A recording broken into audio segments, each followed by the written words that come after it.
everyone, welcome to our chat today. I'm Maya and I'm super excited to dive into this conversation with my lovely friends. We have some great stories and tips to share about cooking and baking, so let's get started.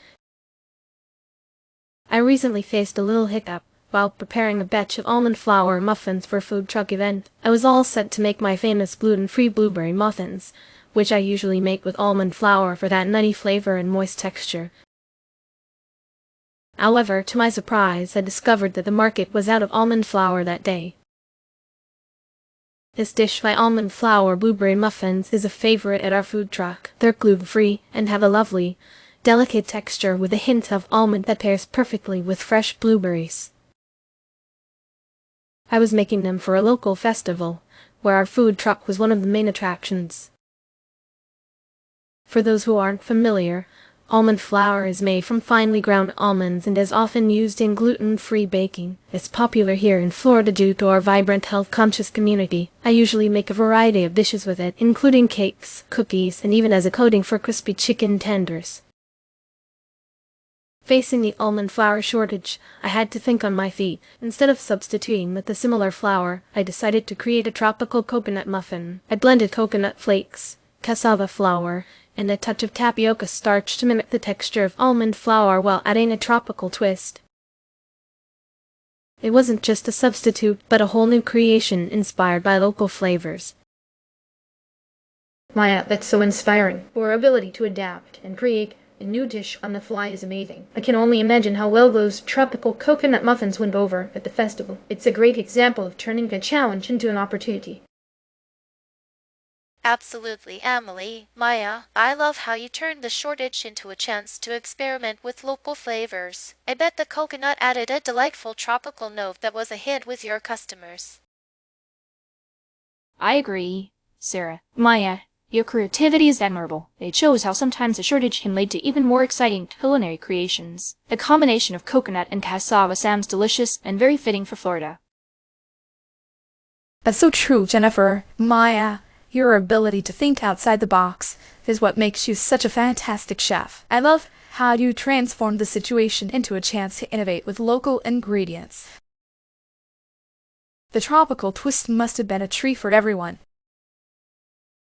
When it comes to buying almond flour, freshness is key. I usually get mine from a local farmer's market here in Washington, and I always look for almond flour that's finely ground and has a sweet, nutty aroma. Fresh almond flour makes all the difference in texture and flavor, especially for baked goods. I totally agree with you, Emily. In California, we're fortunate to have access to almonds ripe from the source. I'd always check the origin and prefer buying from local producers to ensure it's made from fresh, quality almonds. It's essential to support local agriculture and get the best product. That's a great point, Sarah. For me, the priority is the flour's processing. In Texas, where we have a lot of ranches and open space, I look for almond flour that's minimally processed and free from additives. This keeps the natural flavor and nutritional benefits intact.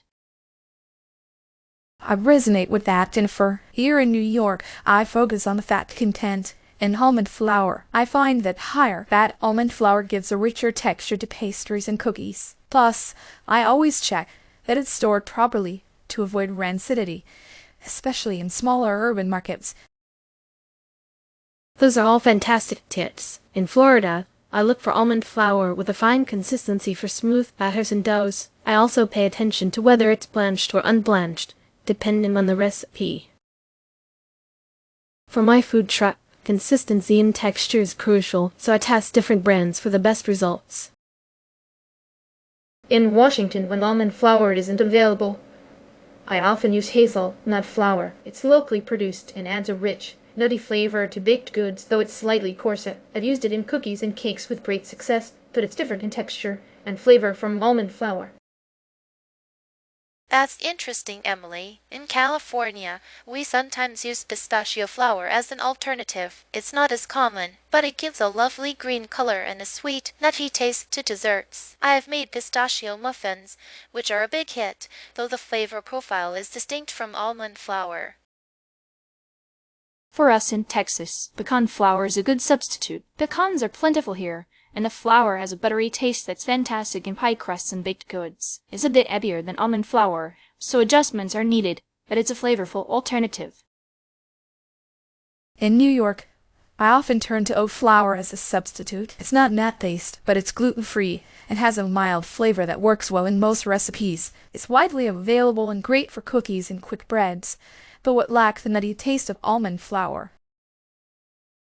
Here in Florida, I've used cassava flour as an alternative. It's gluten-free and has a neutral flavor, making it versatile for various dishes. It doesn't have the nutty richness of almond flour, but it works well in tropical recipes and gives a nice texture to baked goods.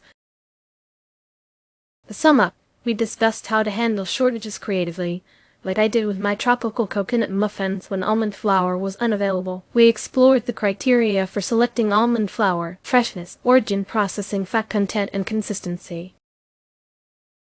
We also considered alternatives like hazelnut, pistachio, pecan, oat, and cassava flour, each bringing unique characteristics to dishes. Thanks to all of you for sharing your valuable insights. And with that, we wrap up our chat for today. Thank you, viewers, for joining us. We hope you found our discussion helpful and inspiring. Until next time, happy cooking and experimenting in your kitchens.